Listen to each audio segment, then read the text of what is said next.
was hit by a ballistic missile in Iraq. It was in northern Iraq, and many U.S. military personnel at the time. There were no fatalities, but they described it as a very near miss. Also, a few days ago during that barrage, we were talking about the flight time and how little warning you get. It's considerably further from Iran to Israel with a flight time of 12 minutes. Iran and Iraq are neighbors, so to fire a ballistic missile or some other short-range missile at Iraq, the flight time would, I don't want to say instantaneous, but it would be very quick indeed. There are also militia groups that Iran backs in Iraq, in Syria. There are U.S. troops, not just in northern Iraq, but there's the embassy compound. There are many different things that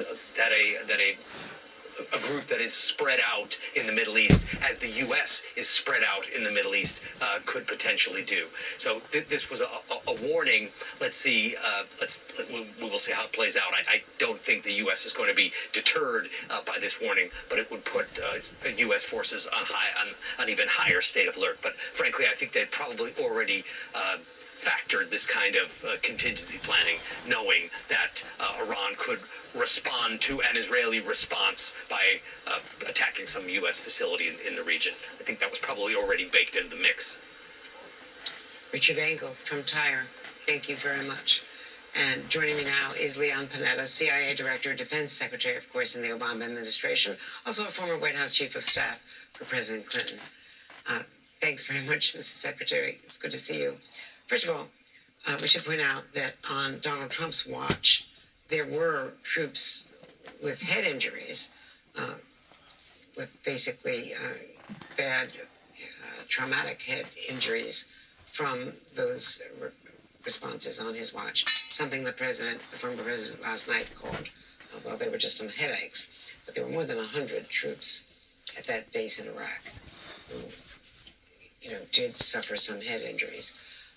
But what do you expect Israel to do now in this retaliation against Iran? Well, it's no longer a question, Andrea, of whether we're in a wider war, whether we're headed towards a wider war. We are in a wider war without question. And Israel's fighting not just on 3 fronts, but possibly a 4th front as well, going after Hezbollah, going after Hamas, going after the West Bank problems that are there. And now the issue is how does Israel respond with regards to Iran? Israel has done a pretty good job, very frankly, at restoring some of its deterrence that was damaged by the October 7th attack. They've gone after Hezbollah leaders. They're now pushing a ground war to try to, hopefully it's a limited ground war to allow Israelis to return to the north. Iran's strike of 200 missiles was very ineffective. They were able to knock down something like 90% of those missiles. And so the issue really comes down to what does Israel do in response? If Israel goes after some big targets, the nuclear targets, if they go after populated areas, then we could have a full-blown war on our hands. But if it's a more limited attack, going after military targets, perhaps some energy targets, then I think the hope is that this could be much more limited. So how Israel responds now will tell us a lot about the future of this war. And then there's the future of the U.S.-Israeli relationship. Obviously, they're our closest allies, and the American response has been to ramp up and have our air defenses also block these missiles, these ballistic missiles, from hitting targets in Israel. But the relationship is as bad as any time that I've seen in terms of Israel not giving the U.S. a heads up about the pagers, about the Haniyeh assassination, about the Nasrallah assassination. So do you expect that the U.S. would be able to persuade Israel not to go after the nuclear targets and the oil fields? Well, this is an issue. I remember when I was Secretary of Defense, Netanyahu threatened to attack Iran's nuclear facilities at the time. And we convinced him that, very frankly, uh, they really didn't have the capability to really go after those facilities that were very deep in the ground. Natanz is deep in the ground, so are other nuclear facilities. And we were able to convince them that they would be very ineffective in terms of going after the nuclear facilities. I'm sure that right now they're having those discussions. A lot depends on what intelligence shows. If intelligence tells us that Iran is in fact moving to develop a nuclear weapon, and frankly, that's an issue not just for Israel, it's an issue for the United States. Both have said we will not allow Iran to have a nuclear weapon. If the intelligence doesn't show that, then I think it would be smart not to just simply hit those targets without really doing the kind of damage that needs to be done. Hit more limited targets and try to keep this war more limited rather than expanding it into a full-scale war. Well, the president has said that he does not think they should go after their nuclear weapons, and he did not respond to our question today from my colleague, Monica Alba, about whether they should also defer hitting the oil fields, which would cause economic chaos. Obviously, the election has also got to be on the administration's mind. This is the last thing that they needed. So, do you think Israel would go without U.S. a green light or some sort of a agreement with the U.S.? And could they do it without us, given how deep they are? It would be U.S. weapons, bunker buster weapons, crossing another red line, which has been crossed before by Israel in Gaza and elsewhere, and probably most recently in Lebanon. What is that dynamic? The most important thing right now, Andrea, is for Israel to decide what are its objectives. What are its objectives? For too long during the Middle Eastern wars of the last 70 years, it was never very clear what those objectives were. I think if the objective of Israel is to somehow destroy the arc of resistance and go after and try to destroy Hezbollah in Iran, Hamas, Houthis, then we're they're going to be in a full-scale war. If, on the other hand, they have clear objectives, one, to restore the Israelis to their homes in the north and be able to secure that area, that's certainly a clear objective and can be achieved. Two, to eventually agree to some kind of ceasefire so we can deal with the refugees and get them back, or the hostages rather, and get them back, deal with the refugees and humanitarian problems in that area, try to develop some kind of governing capability for the Palestinians in the future. And then lastly, go to work on a diplomatic initiative to try to get Saudi Arabia included in the Abraham Accords, because ultimately, in the long term, the best way for Israel to secure itself is to build a coalition of nations in the Middle East that support Israel in its existence and will work together to try to establish peace for the future. That I think should really be the objective of Israel at this point. Thank you very much, Secretary Leon Panetta. Appreciate it. Thank you. And next, for the second day, President Biden is visiting the storm zone, this time in Florida and Georgia, to see the destruction left behind by Hurricane Helene. You're watching Andrea Mitchell Reports. This is MSNBC.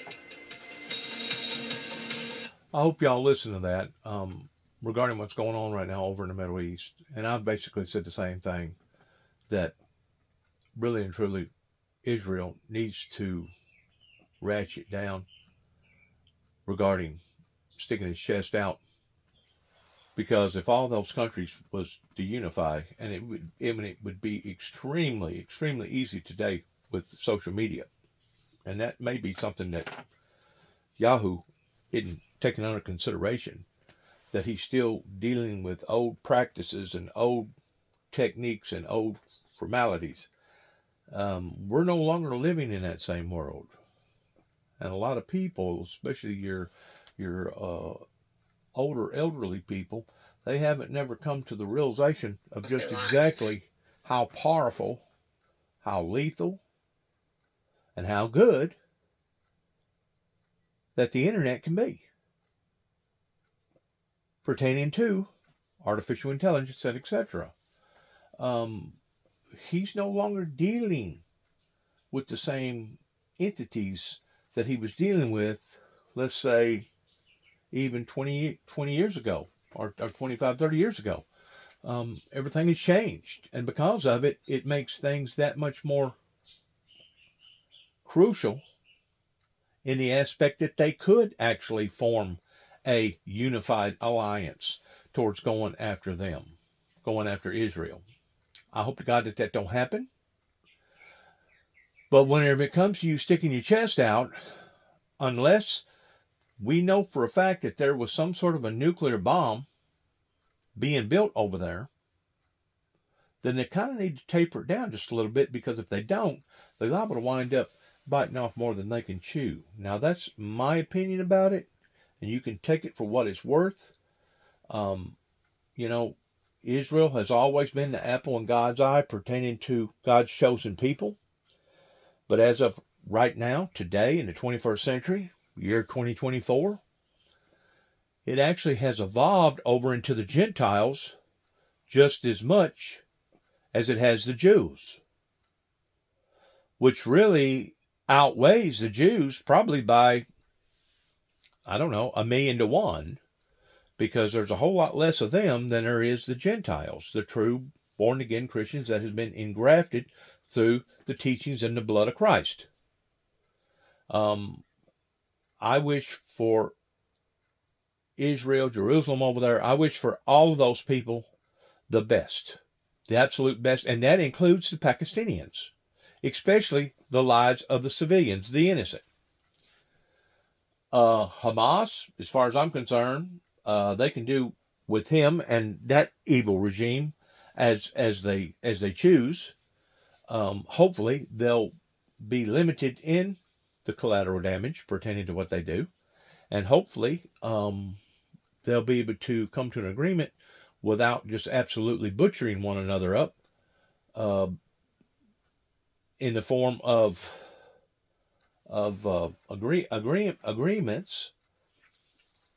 And if not, I'm pretty sure things over there is only going to get worse. It's always best to use diplomatic means to be able to try to settle out old scores, new scores, whatever kind of scores, before it reaches the point of a bloodbath. Made landfall. More than 200 people have lost their lives. Nearly half. Now they're saying over 200 people have lost their lives. And I don't doubt that for 1 second. It's awful. It is. Hundreds of roads damaged, washed away. Hundreds. Entire communities remain cut off, struggling to get critical supplies. Organizations like the World Central Kitchen are stepping in to help, as Jose Andres explained. You all got so much water at once. Unfortunately, those places of heaven became places of hell. Those rivers raised so much that put homes away, unfortunately, many lives away. But the good thing is that in the worst moments of humanity, the best of humanity shows up. Joining me now from Asheville, North Carolina, NBC News correspondent Sam Brock. Sam, have you seen any improvement there 5 days later, as residents are struggling to find clean water, food, other critical supplies? They're using mules to get supplies in. Improvements, Andrea, are definitely hard to find. You know, you talk to folks on the ground, they'll tell you it's the same thing. It's food, water, electricity, communication. They cannot get in touch with loved ones or friends in other counties to make sure that they're okay.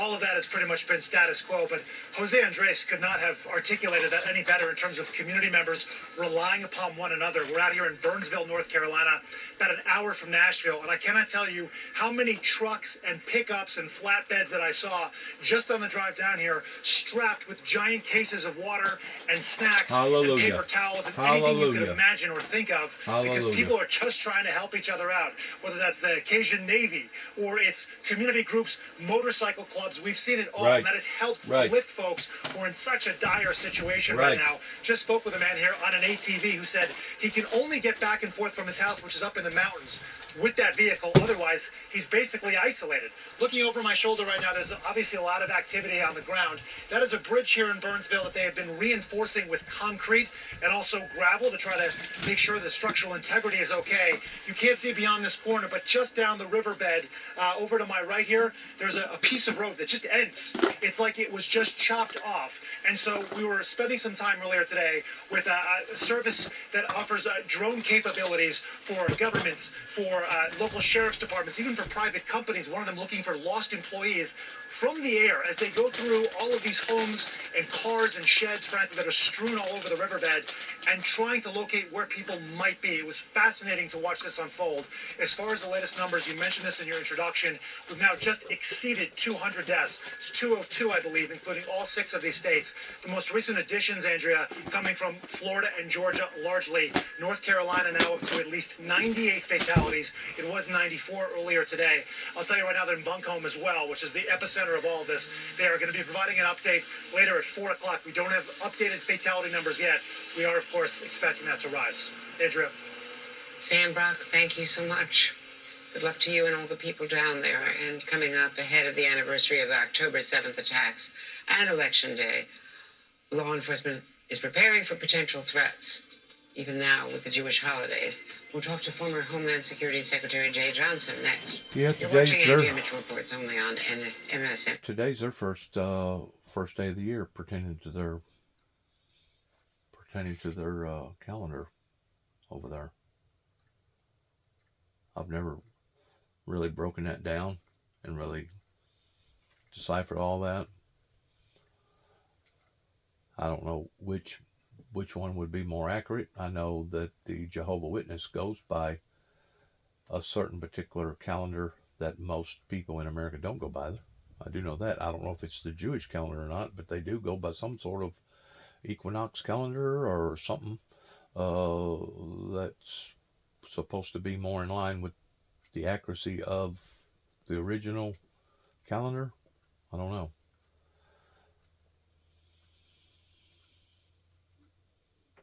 Observe the high holidays.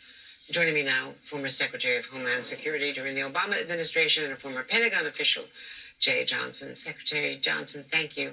It's been a year since those horrific attacks, and we've seen, of course, the war in Gaza since, and now the war in Lebanon, the escalating tension. And it is escalating. It's only getting worse. And if it ain't getting worse from a man-made perspective, it's getting worse on a forces of nature perspective. So either or, it's ratcheting up instead of getting better. It's getting worse. This trajectory of doom and gloom that humanity's on right now is a very, very intense trajectory.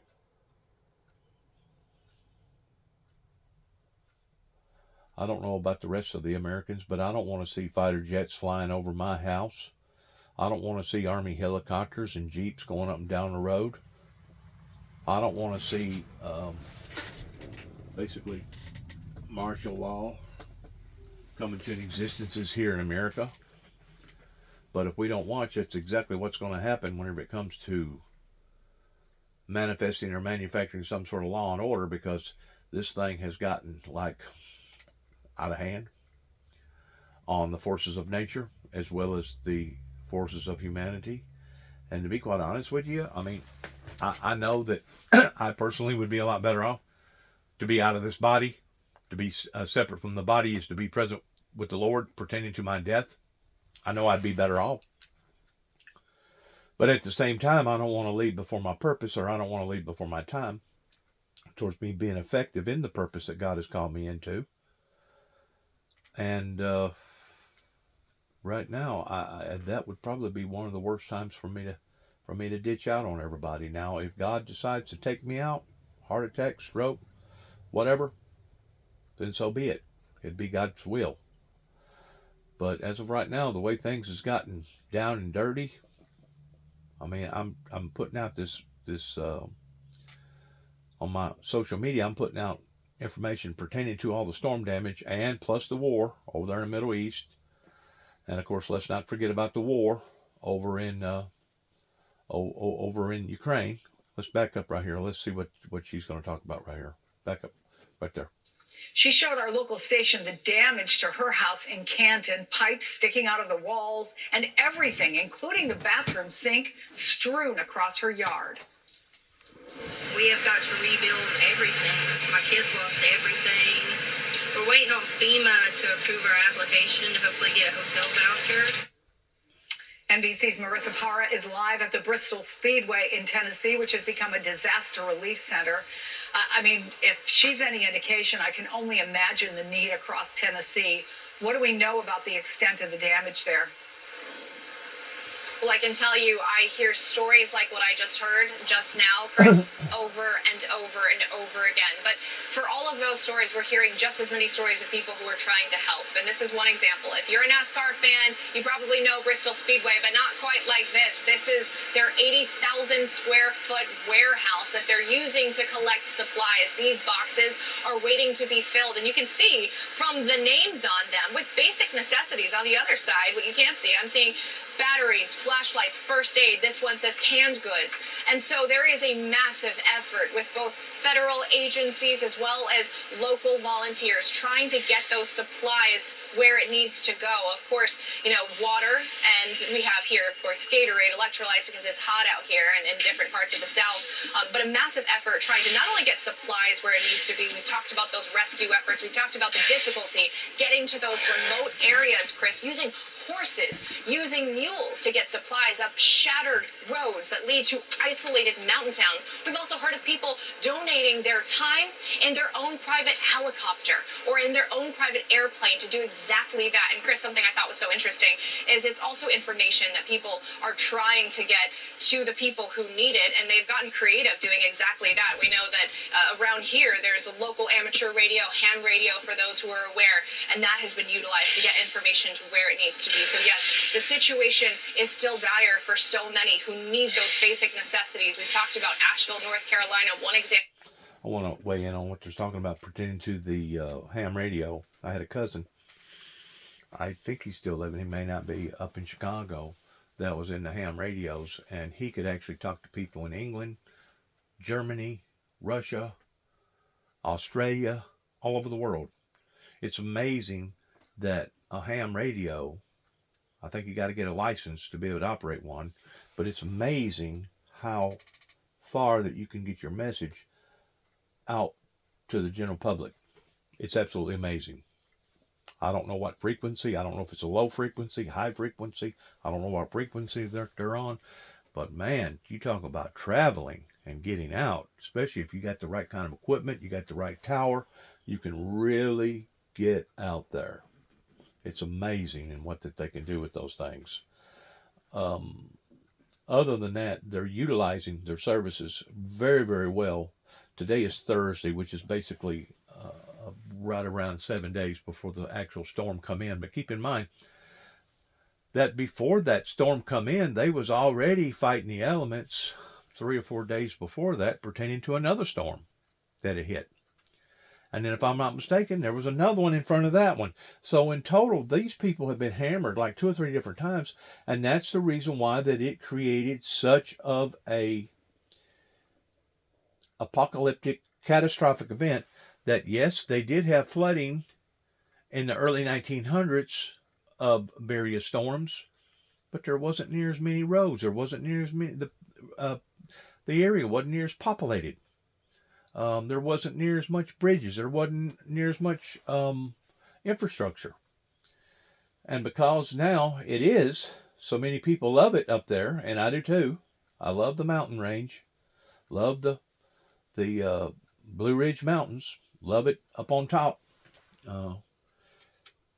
Traveled it probably about four or five different times. Traveled it. Best time to travel it is late in the fall, whenever the leaves are starting to change, towards seeing all the colors going down the Blue Ridge. But they are doing the proper and right thing now that finally it has got out on major networks. Because whenever it actually hit,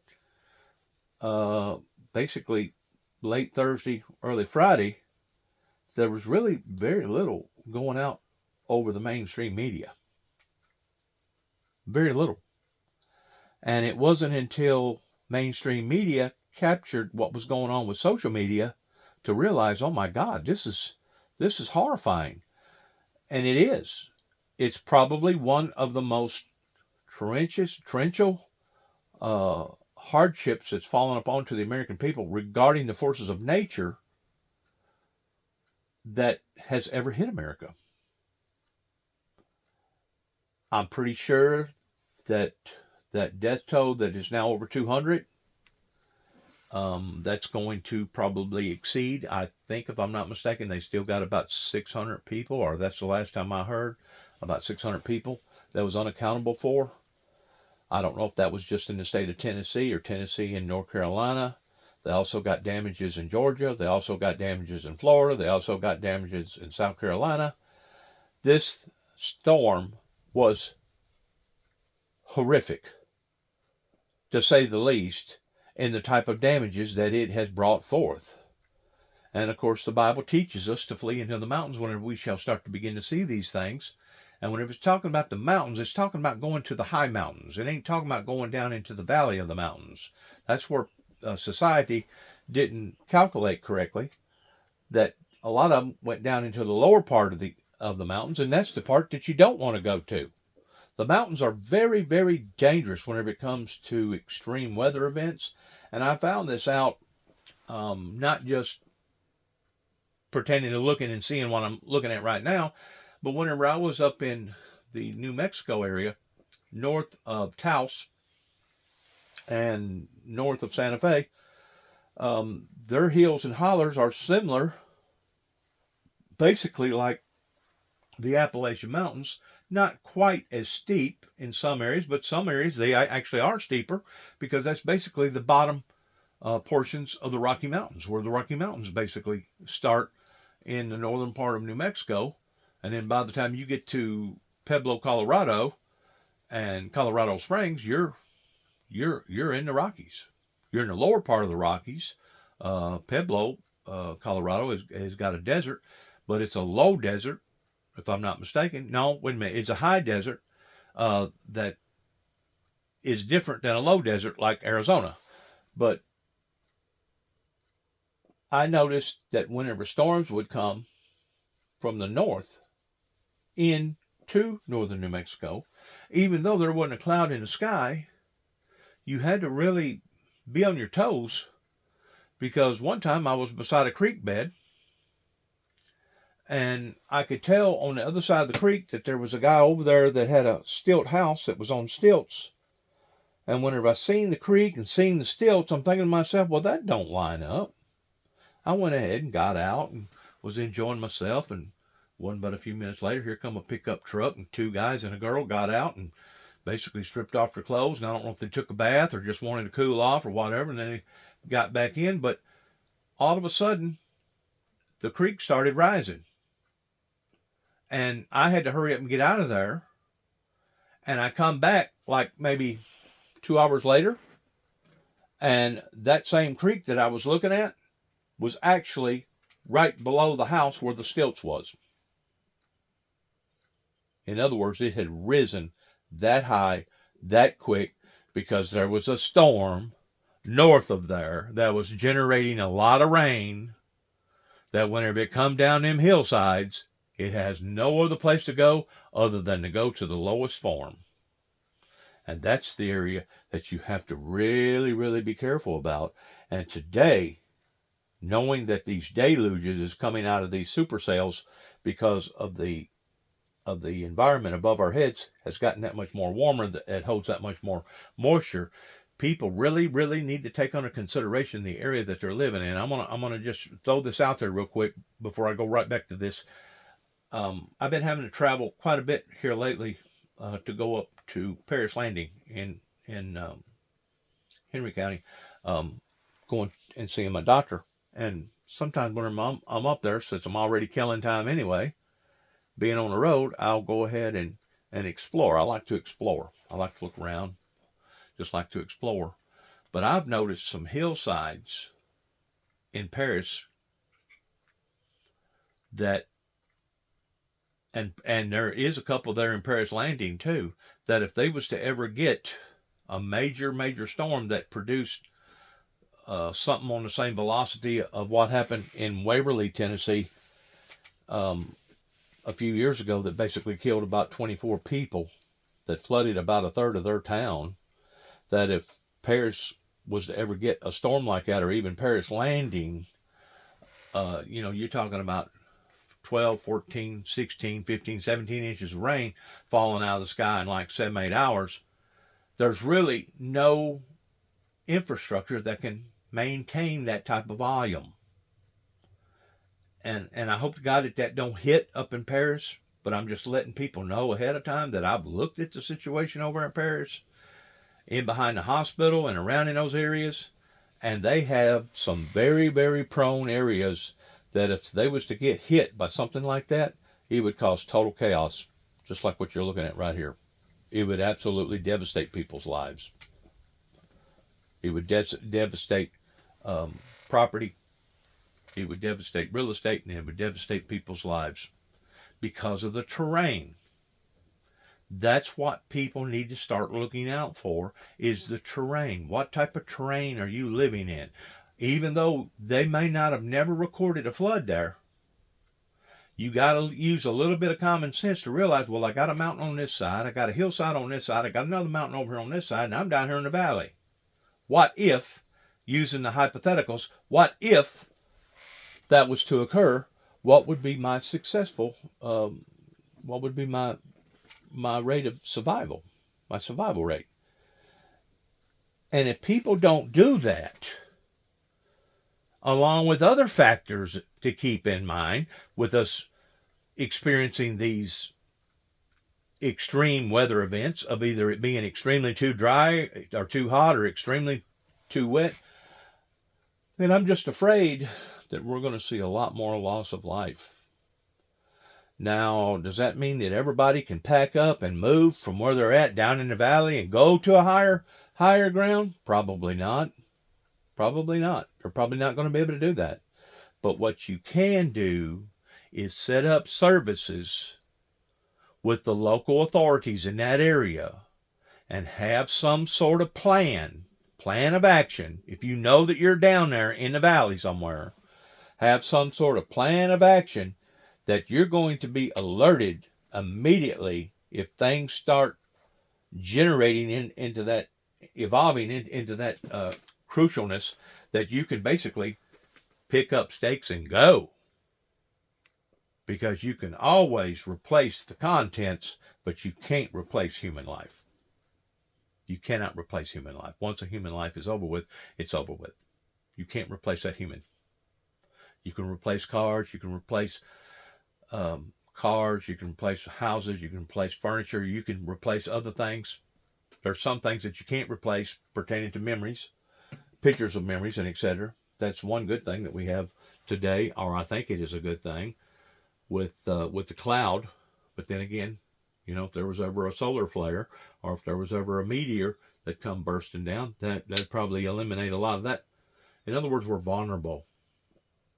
We're all vulnerable in some form or fashion, and we need to be on our toes in watching out what's going on around us, the elements that's around us, because it can be just as dangerous as a loose bear or a tiger regarding these extreme weather events that now are not just plaguing America, but plaguing the whole world because of global intense warming. And it is only intensifying. It ain't getting better. It's getting worse. And the Bible talks about these sorrows. It says that it will come even as a woman traveling with a child. And if you've ever paid attention to a woman giving birth, her pains get more severe and more severe the closer that she gets towards having the delivery. And the pains will become even closer together. They're more frequent as she's fixing to have this child. Well, Jesus used that as an illustration pertaining to the great sorrows that was going to be falling up here upon to the planet, that whenever you shall see these things, the Bible says to flee into the mountains, indicating that even God back then, way back then, through Jesus, seeing where we was going to be at today. And I know a lot of people, metaphorically, they look at God, they look at the Savior, they look at the devil, and in a lot of people's mind's eye, it's like a fairy tale almost, like the Tooth Fairy, or the Easter Bunny. But I'm telling you now, there's a whole lot more to the spiritual rim of this thing than even our physical lives. Because if the truth be known, their existence is much more valuable than ours. And the reason why I say that is because even if we live a normal lifespan, one day we're going to die. Our bodies is going to deteriorate and go back into the ground, the Bible says, because that was part of the curse that come from Satan. That curse was the penalty of what Satan had done. Any illnesses, any hardship, any bad things that happens to us down here is the reflection of Satan. And the Bible talks about that in the last days that Satan will come down in great wrath because he knoweth his time is short. These are not just happening through the generations of humanity, but these are happening through the generations of the forces of nature that now we're seeing because we have basically messed with the ecosystem below our feet pertaining to the oil typhoons that has drained so much oil out of the ground and are still draining oil out of the ground that we're acting as if this is just going to up and go away. This is not going to go away. This is our reality of what we're living in today. And that's the reason why I'm saying what I'm saying. People need to pay closer attention to their habitat and where they're at. Are you close to a river? Are you away from a river? Is there a mountain somewhere? Is there two mountains somewhere? Are you down in a valley? Are you in an area that is prone of having a mudslide? Because you're on the side of a hillside and you still have 400 or 500 feet or maybe 1,000 feet above your head. You have to itemize where you're at in case of a disaster. And today, it's not a matter of possibility, but now probability. We're now reaching into the rim of probability. In other words, it will probably happen one day or the other. Kind of like you go from the possibility of not seeing a school shooting since what happened about 25, 30 years ago. I think it was Sandy Hook or wherever. To now we have reached a rim of no longer is it a possibility, but now it's a probability. In other words, it probably will happen. Unless you use certain factors to keep in mind towards maintaining this type of evil that has become our norm. Same way with the storms. Same way with anything. Same way with maintenance in your car. Same way with maintenance in your body. Same way with taking care of your teeth. Same way with taking care of a relationship. If you care about the things that you have, people need to tighten up, especially the governments, in protecting their people, because basically our government got slammed. They basically got hoodwinked again in being blindsided by this storm that has left this type of hardship in its wake. Once again, you can replace cars, you can replace roads, you can replace bridges, you can replace cars, you can replace material things, but you can't replace people. Please, for God's sakes, talk to your local representatives, talk to your senators, talk to your mayors, talk to the people that's in charge of basically these type of events that if they was to occur, What is our plan of action? Where do we go? What are we going to do? You know, at least they have found a merging area up at Bristol, and thank God for the NASCAR people that's willing to open up their facility like this and just basically say, come on in. I'm pretty sure there's going to be other areas in other towns, schools, gymnasiums, whatever, that's going to be willing to do the same. Even churches, bigger churches are going to be able to basically open up and help people. And this is, like I told you earlier, a hands-on effect. Anyways, what I was going to say a while ago is that I'm putting out this song pertaining to being alone, regarding the satanic activity that I promise you, as an individual, as a born-again believing Christian, that these demonic events that continue to keep bombarding society will not go unpunished. Will not go unpunished regarding seeing true justice fall upon to those who have brought this type of evil into our lives. And what I'm talking about is Satan over in Saudi Arabia that is sitting back sniggering and laughing, even though he himself over in that area has been bombarded again and again and again by the very catastrophes that he's created.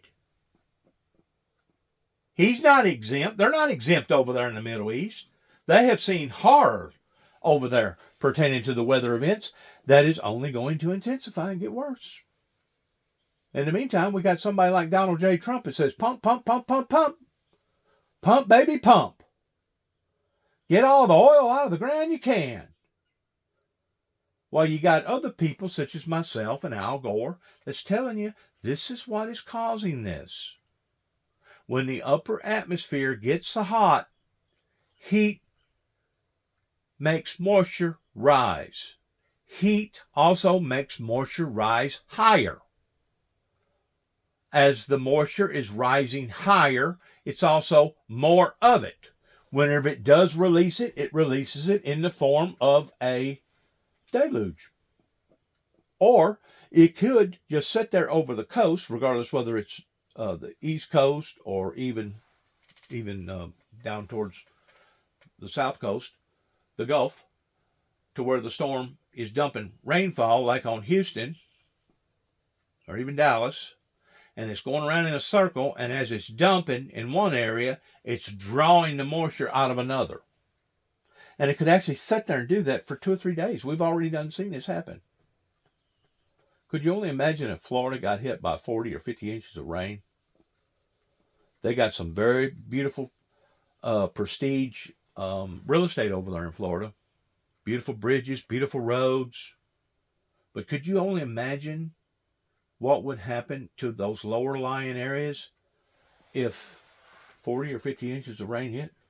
We've already seen what basically a 25 to 30 inch rain would do. Could you only imagine if you added another foot on top of that? I think Disney World this last time got hit with this hurricane. I think it got flooded pretty bad. Up towards Orlando, I know all the coastal lining areas on the West Coast got hit real hard. Damages, the islands, they got hit real hard. I mean, that was a big storm. That was a 800-mile storm. That was basically the size, lengthwise, of Florida. Maybe even a little bit more. And you got something like that huffing and puffing, drawing moisture out of the Gulf because the water's so hot. And then whenever it gets up on top of the land, it just disperses it and disperse it and disperse it because there's so much of it. We have done this. The oil tycoon industries have done this by not catching this quick enough that Al Gore got punished for, that the people of the state of Tennessee wouldn't even hold up. They wouldn't even hold him up because they thought that this man was crazy. This man don't know what he's talking about pertaining to environmental global warming. He must be an owl lover. He must be a tree hugger. That basically costed him the presidential election because of nonsense, stupidity. It's time for the American people, it's time for the world to wake up. Because I've seen some massive, massive flooding in other areas of the world that would actually make what we went through kind of on a small scale. I mean, I've seen some crazy things on the YouTube and on Facebook pertaining to flooding and droughts and fires and etc. The world is lashing out right now, just as the Bible talks about that these would be the beginning of great sorrows. I know one example of communities that do not have access to water. So we're almost 1 week since Helene, but there are still people who are looking to find their missing family members, running out of hope, and of course, people who survived but still need those basic necessities to keep on moving forward, Chris. Give me some perspective. And of course, she didn't make mention of the people that's already in bad health, because the majority of the people that has moved in recently in the past 10 years up in the mountain ranges is basically people that was either fixing to retire or has retired. So you're looking at that many more senior citizens up into those areas. And usually senior citizens have declining health. Old gray Mary, she just ain't what she used to be. And you got so many more consequences involved in something like that hitting in an area like that, because you got people on life support, you got people on oxygen, you got people that needs their penicillin, you got people that needs other types of medications to staying alive, and then all of a sudden you're going to shut all that off? Their roads is blowed out, they can't get out or get in, they're stuck, they're stranded. These are all things that people need to take under consideration in Homeland Security, telling people ahead of time that you need to have 4 or 5 days of food stored up at any given day, any given time, and you need to have a little bit of cash. That way, if something like this was to occur, whenever everything shuts down, including your ATM machines, you can always barter the old-fashioned way by bartering with cash. Or you could actually go beyond that and say, well, this farmer over here's got 10 chickens and I got a real nice looking goat. Will you trade me those 10 chickens for that one goat? You know, that's the way the bartering used to start back years ago until they made silver and gold coins. I don't forgot now who it was. I think it was over in Rome that started the bartering system. It may have been Greece. I don't know. But we need to take under consideration, regardless whether you got insurance policies, regardless whether you got all these gizmos and gadgets, regardless whether you got whatever, these man-made events are not going to save you during the time that you need to be saved at your crucial moment.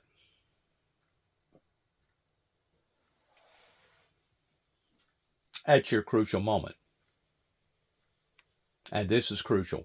And it will remain crucial probably for the next month or so, with seeing so many lives being torn apart that Satan is doing, that he's sitting back laughing right now because of. Just like whenever 9/11 occurred, all the Muslims over there in the Middle East was basically bowing down and kissing Allah, thanking Allah because they brought so much misery into our lives over here.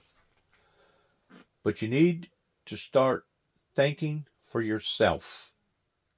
You need to think ahead. You need to look at your habitat. You need to look at your surroundings. You need to have a backup plan. You need to have an ace in the hole, as my dad used to always say, towards what if this, and that failed. Can I still survive?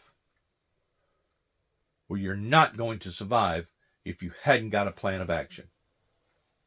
And that's where our United States government has failed again and again and again, because Katrina, as far as I'm concerned, Katrina was one of the biggest catastrophes that I've ever seen. Red Cross and FEMA and this government try to form of so many people basically going through so much hardship. And a great deal of them could have been saved, but they wasn't, because they didn't have a good plan of action. Just like up in them mountains, they don't really have a good plan of action. They're having it's a need to know basis. They're learning as they go. Thank God for the mules. Thank God for the ATVs. Thank God for the horses and people that's got still a little bit of creativity about them that can say, well, you know what? If this don't work, we're gonna have to resort to this. Thank God for all them people that come out there with all them private helicopters that maybe took time to sacrifice their jobs or whatever. Thank God for those people that's willing to do that to save the lives. This will be a lick on all fronts.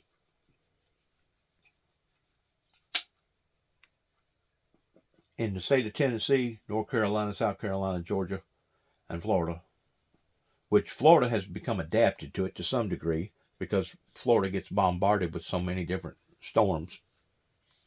But this will be a lick that'll take the capitals of these states many years to get over.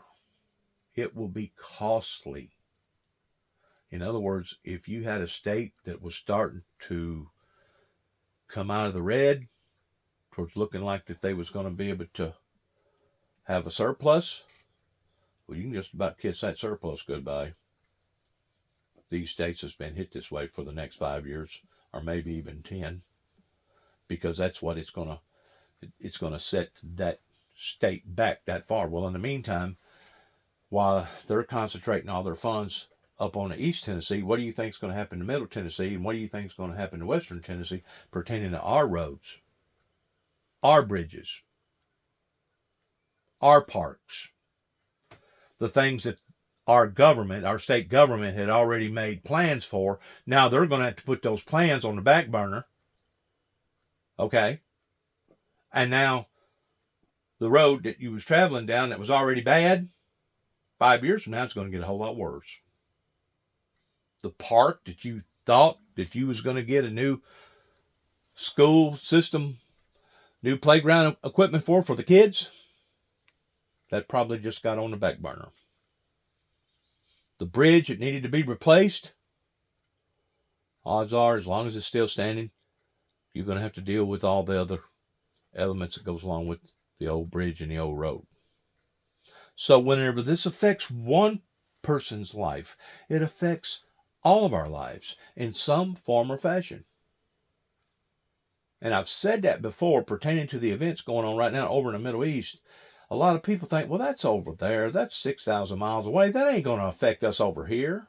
Or the war in Ukraine, pertaining to what's going on with Russia, that's over there. That ain't going to affect us over here. I got news for you. The type of world that we live in today, it will affect you. It will affect you pertaining to seeing the strikes that's going on right now, pertaining to all the harbors that's went on strike. It will affect you whenever those goods can no longer be transported from one destination to another. It will affect you. Everything affects everything, especially in such of a small planet world that we live in today, because now everything has been compressed to the degree that now information is instant. In other words, if something went on in England back during the days of the Titanic, it took sometimes a week or two, sometimes even a month before anybody found out, oh, really, a ship sunk and it killed how many people? Almost 2,000 or a little over 2,000 people? Wow, that's bad, ain't it? Took them a month to finally get that information.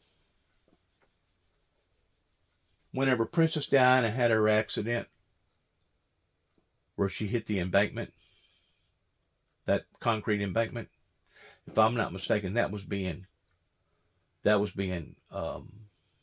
information was being passed down to America in less than 4 minutes of that occurrence that took place.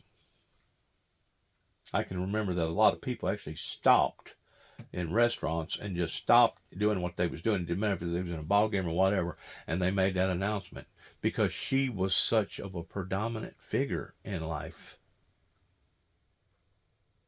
And information travels now at the speed of sound, if not faster.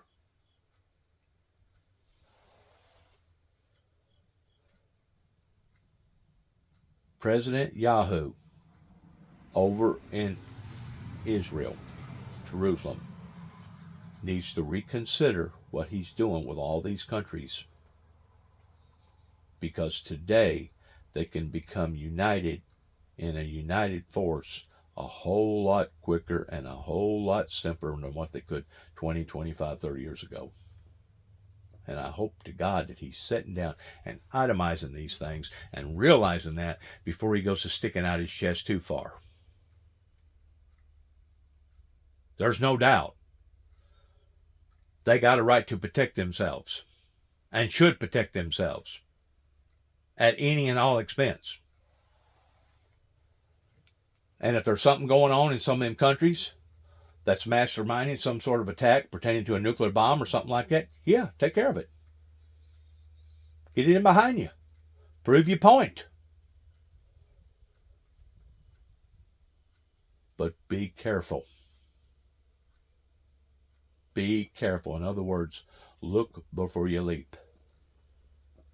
Perspective there, because obviously that's a huge space and there isn't a lot of stuff there. Is it that a lot has gone out? They're waiting for most of it still to come in. I'm trying to get a sense of what actually the operation is where you are. It's a need-to-know basis. They're taking this on the cheek, day for day, hour for hour. They've never dealt with this before on this level. And right now, it's pretty chaotic. But even through the chaoticness, they're pulling together. They're unifying. They're utilizing their services, and they're doing the best that they can do right now. And I hope somebody that's stuck on top of a hillside somewhere, or I hope that somebody that's down in a valley that's going through whatever that they're going through, I just hope and pray to God that their suffering will not be endless and that they can understand that this is a situation that, like I said a while ago, has blindsided us. And we shouldn't be blindsided to these things no longer because of seeing the trajectory of what Mother Nature has been telling us.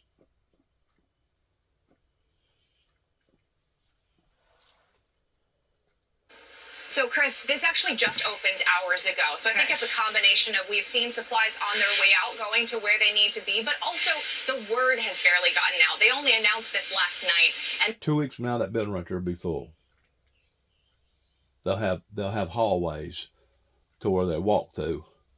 You see the floor right there right now? You won't see none of that floor in 2 weeks from now. I doubt. I'm just speculating right here. But I'm saying that they'll have pathways and they'll have to fumigate everything. Well, we got the milk over here on this corner. We've got cereal over here. We've got canned goods over here. We've got electric equipment over here, chargers and extra batteries or whatever. They'll have to have a map. They'll have to drop a map in where they're going to store it.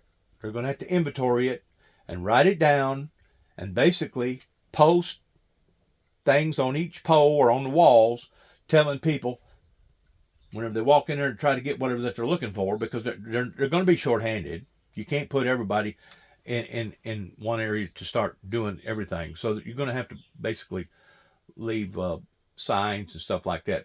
You know, if somebody comes in, they don't know where they're talking, they don't know what's going on, they're going to have to look at the wall and say, okay, I'm in the wrong place, honey. I need to go over here on this end of the building.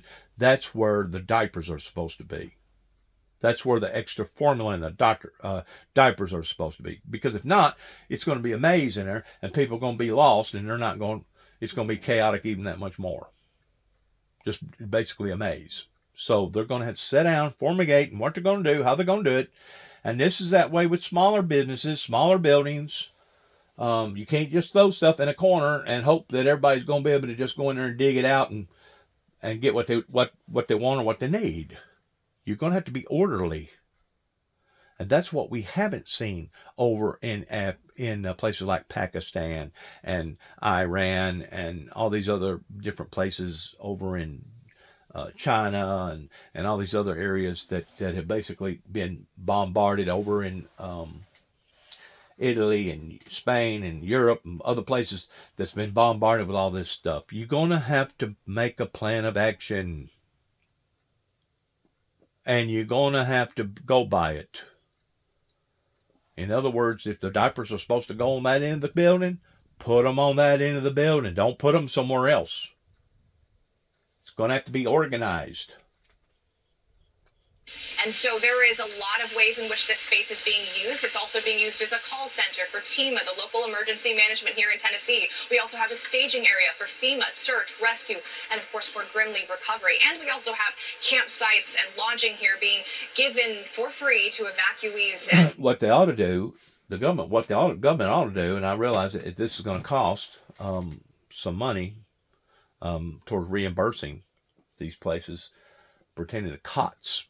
You know, it's one thing for somebody that's old, feeble, they've already got arthritis and bursitis, have to sleep on a hard ground, cold hard ground or whatever, sleep on rocks or whatever.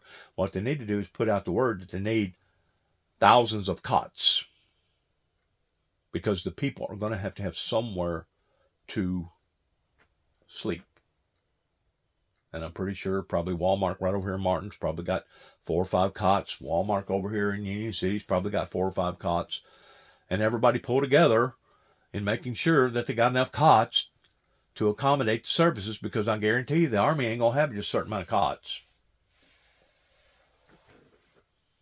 As I've said before, every time this happens, it diminishes the resources.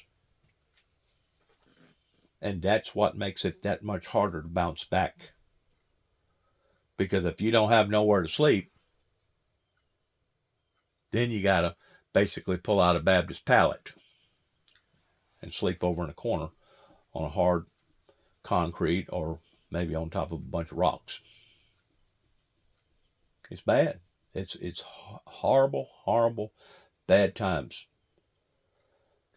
first responders on the ground. So in terms of here, Bristol Speedway obviously very keen to get the word out for anyone who is trying to give those donations. This is the place they're asking you to bring them, Chris.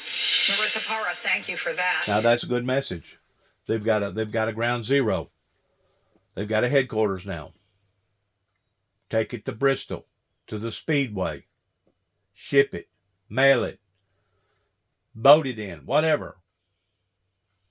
And all these other problems that's going on with the strikes and all these wars are just intensifying people's problems. I can't believe that the heathens can't see this. They still want to get out here and fight and cause havoc in people's lives. This is not the direction that we need to be going in, folks. The trajectory that we're on is a trajectory of doom and gloom. Thank you for that. We're also getting a clearer picture of how Helene could impact voting in a crucial battleground state that also bore the brunt of destruction, North Carolina. Here's what the chair of the state's Democratic Party told my colleague Alex Wagner last night.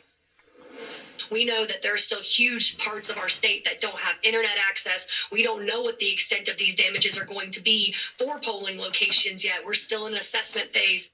NBC's Jane Tim has been Tell you something else they need to do right now. They need to put out an order for all volunteer doctors that can, that will.